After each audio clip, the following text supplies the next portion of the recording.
Manchester United never fails to disappoint us, do they? Unfortunately, we did lose yesterday. We went to the Allianz Arena and put 3 past Bayern Munich and still didn't come out with at least a draw. I'd say for me, that's one of the only disappointing things. There are a few more things, but we're going to talk about it. We're going to go through each of the goals and give my overall opinions on the match. First goal, Onana should be saving it. There isn't really much more to say about that. Yes, we probably shouldn't allow him to get the shot away that easily, but Onana has to save it. But then again, we've seen those types of mistakes from David De Gea over and over again.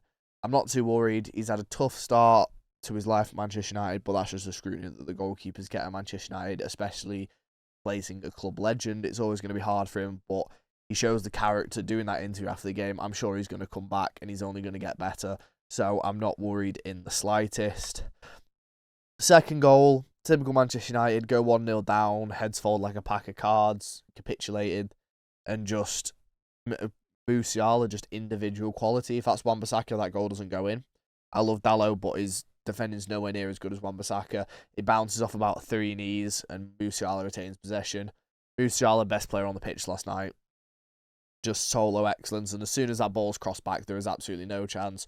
All I would say is Eriksen, for that goal, is jogging back. We're going to talk about the midfield issues more in depth in a video that should be released tomorrow, if not Monday.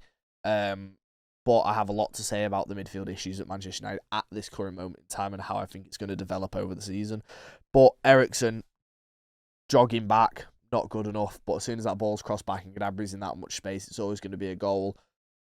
I think if we had Wan-Bissaka, that ball doesn't go in. I think Wan-Bissaka tackles Musiala there. But then again, situations in the game, Wan-Bissaka's not available. It is what it is. Dalot has to do better. But Musiala's individual quality is insane. Third goal, which was the third goal, that was the penalty. Unlucky. In the Premier League, that's not a penalty. As a referee, I don't think that should be a penalty. A ball getting headed directly at you from not even a metre away is ridiculously hard to move. Plus, the hands in a natural position for someone who's jumping. But as we've seen in the Champions League, which to be honest was started when we got that penalty against PSG, anything that hits the hand in Europe is a handball. Nothing about body position, anything like that. We saw it with the Martinez penalty last year. It's just how it is. You've got to realise that when you're playing in Europe, and you've got to be extra careful. Is it a bollocks that it's different in the Premier League than it is in Europe? Yes. But then again, we all know that going into the season, it's always been the same in Europe since, as I said a few years ago. And it's just unlucky.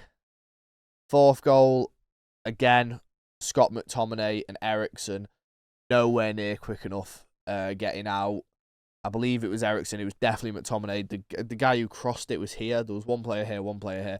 McTominay just jogged back, was just walking, staring at him, and so I'm pretty sure it was Eriksen here. Or did Eriksen go off? No, Eriksen was off at the time, so it wasn't Eriksen.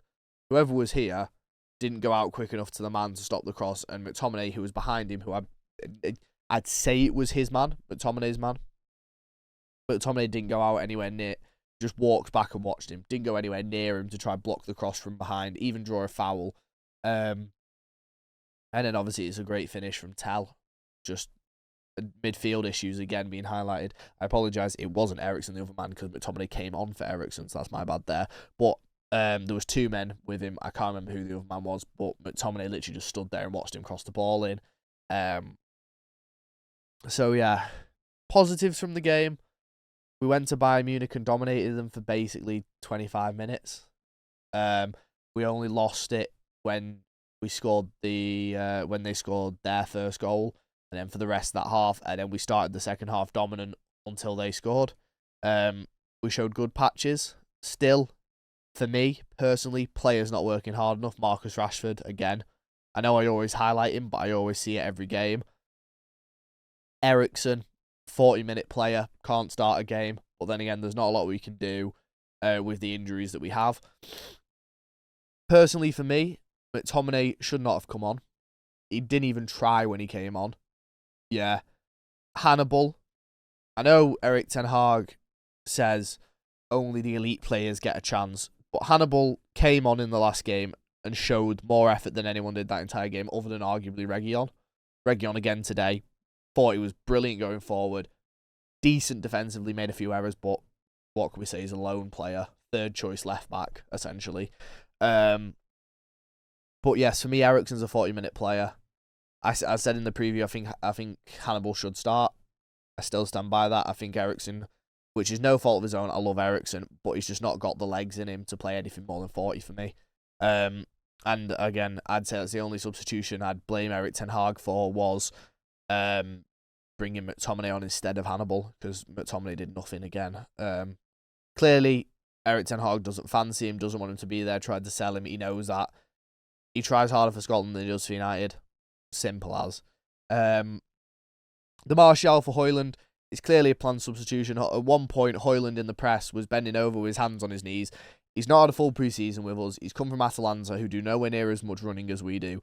And his fitness levels aren't where they need to be to play for this Manchester United team. Will he get there? Yes. Will it take time? Yes. But I have absolutely no issue with subbing Højlund off 60, 70 minutes into a game, or bringing him on late and starting Martial. As much as I wouldn't want it to be Martial there, because again, player we want to sell, clearly doesn't want to be there, doesn't try. But I'd rather not risk Højlund for a full 90 minutes and injure him as he came injured, and then have him out missing and having to play Martial or Rashford up front. I'd rather sub him off after 60, 70 minutes. But yeah, it's easy to be negative about Manchester United at the moment, but we went to the Allianz Arena to Bayern Munich, one of the favourites to win the Champions League, scored 3 goals past them, had an unlucky penalty and a keeping error.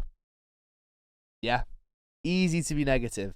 We didn't even play our best football. It's easy to be negative at the moment about Manchester United, but there are so many positives to take from each of these games. And being negative on Manchester United gets clicks. I know why people do it, but for me personally, I'm actually trying to analyse football properly and talk about it real instead of just trying to grow my YouTube channel. But yeah, for me personally, there's positives. It's coming. You're going to know a lot about it when I talk about this midfield analysis, which I will be doing very soon. But yes, unfortunately, that is it for me today. Enough rambling. That is my match reaction to Manchester United versus Bayern Munich. And hopefully, I'll see you for the midfield analysis, or if it's after Burnley, the Burnley preview. See you then, and peace.